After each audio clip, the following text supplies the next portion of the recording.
we lived in Indonesia. And during that time, we were very fortunate to be able to travel a bit. And I had always wanted to go to Australia because my dad had been in the South Pacific, around Australia, Indonesia, when he was in the Navy. Now my dad was in the Coast Guard, but the Navy took him because they transitioned them into being full Navy. And so, anyway, Dad had all types of memoirs from Australia, and I just always wanted to go, and it was too costly for us to do it when we were younger. But fortunately, we were living close enough to where we could hop on a plane during the holidays and go down right around Boxing Days. So if you are familiar with Australia and New Zealand, you'll know that there are certain days right after the holidays that they're called Boxing Days, and that everything shuts down. But we would travel around. In fact, sometimes we travel with the Lowrys, and we'd always have a good time with them. But one experience, we were in Perth, and we'd gone down the Margaret River, and we had stopped by this wonderful restaurant overlooking the coast, and they had this fabulous chicken dish served with polenta.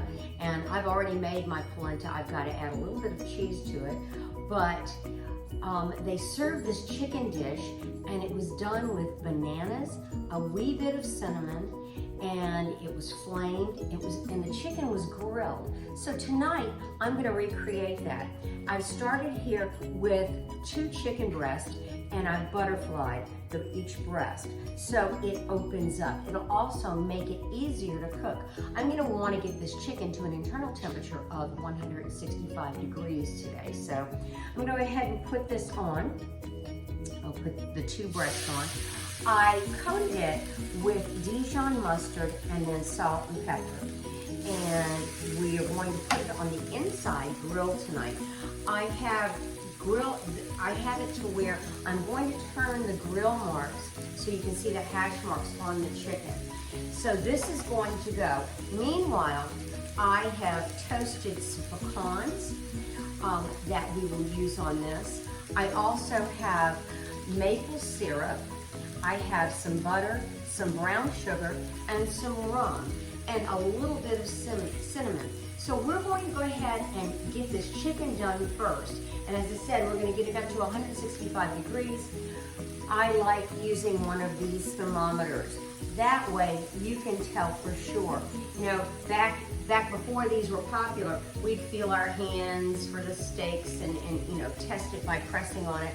It's not always as accurate as we would hope. So using a digital thermometer is really the way to go.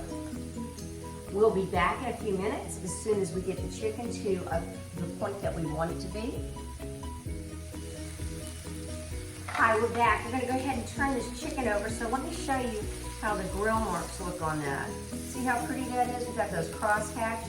And what I did was, again, spray this so it wouldn't stick. It got a little sticky at first. So we're going to go ahead and get some more grill marks on that side for that piece. And let's go ahead. This piece didn't come out quite as pretty, but that's going to be okay anyway. It will have some polenta right alongside of it and some lovely bananas. So we're going to get this going here.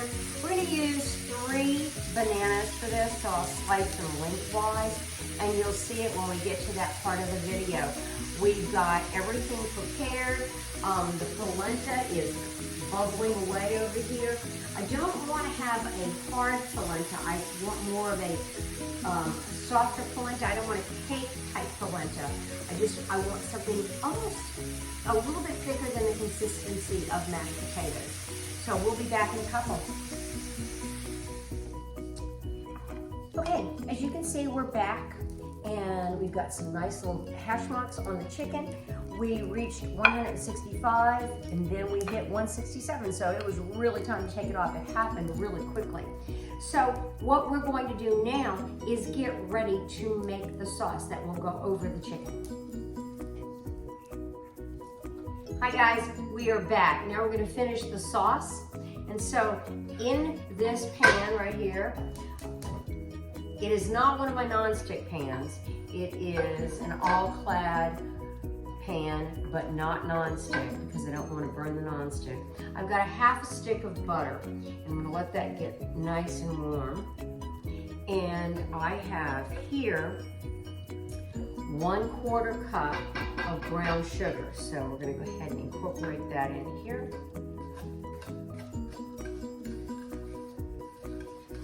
And on the side over there, I don't know if you can hear it, but I've got my polenta.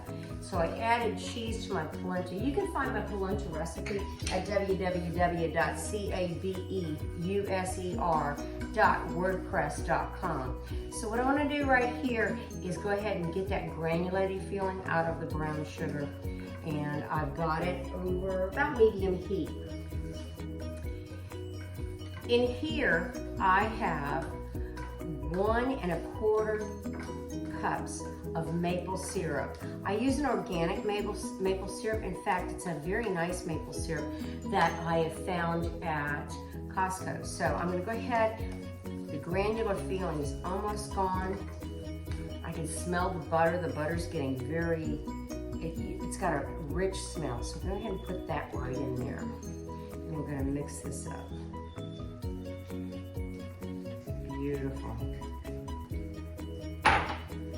I've got about a half a teaspoon of cinnamon. I don't want a big cinnamon flavor. This dish, the chicken and the maple syrup, it's got the flavors. It's savory and sweet. It's very unique. And as I said, we were in Australia when we first had this. It was delicious. So right now I've got my chicken and I kept it heated in my oven. So I have it on 100 and it's covered with a damp paper towel, and that way it's going to keep moist. I don't want to dry it out. Certainly you don't want to have tough chicken.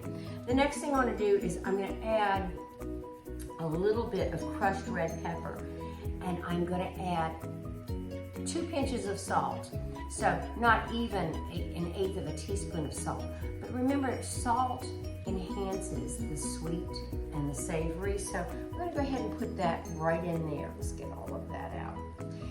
And remember, earlier in the video, I tossed some pecans. I'm going to put that in a second. I have already taken bananas and I've peeled them and I've sliced them long.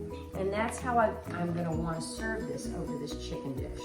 So we're going to go ahead and let this heat up for a little bit. And you can smell that maple syrup and the sweetness and also the intensity of the cinnamon, even though it's just a little bit of cinnamon. And we've got it where it's almost boiling at this point in time. There we go. I'm going to let this continue for just a couple minutes. I'm going to pull the chicken out in a minute, but I'm not going to put the chicken in the sauce. The sauce will go over the polenta and the chicken. So this smells really, really wonderful.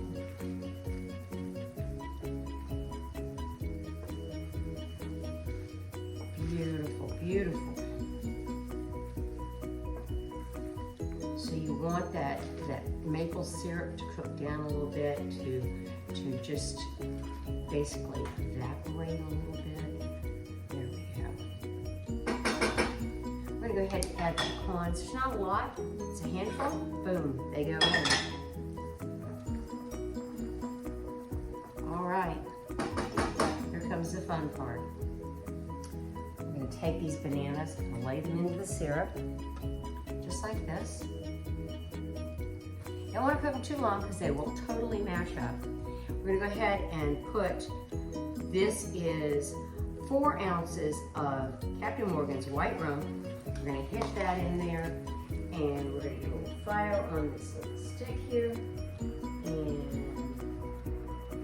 okay, we get it. And we're going to flame this baby. Or maybe we are. There it goes. I'm going to mix that up. Can you see the flame on it? Now remember, if you are working in your kitchen and you have a low ceiling, something right over your stove, you should not flame, and you should always, always have baking soda or salt on the side, just in case. So there we go, start flaming. There you go. Always careful some flames. We're almost there.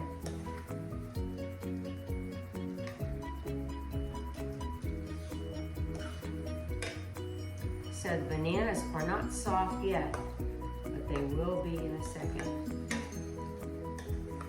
So a couple more minutes. So we've got savory, sweet. I'm going to get the chicken out right now so you can see that.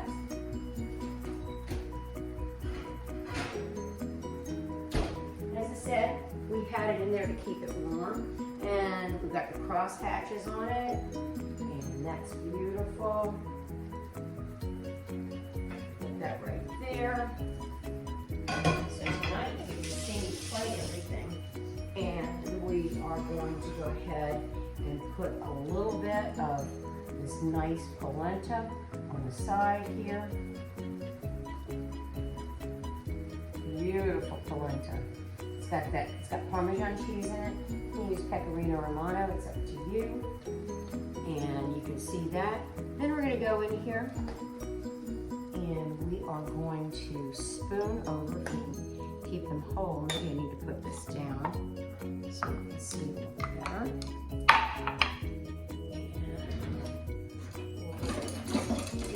Hold bananas out in with a spatula. That would make it a little bit easier. There we go. Right over there. Can you see that?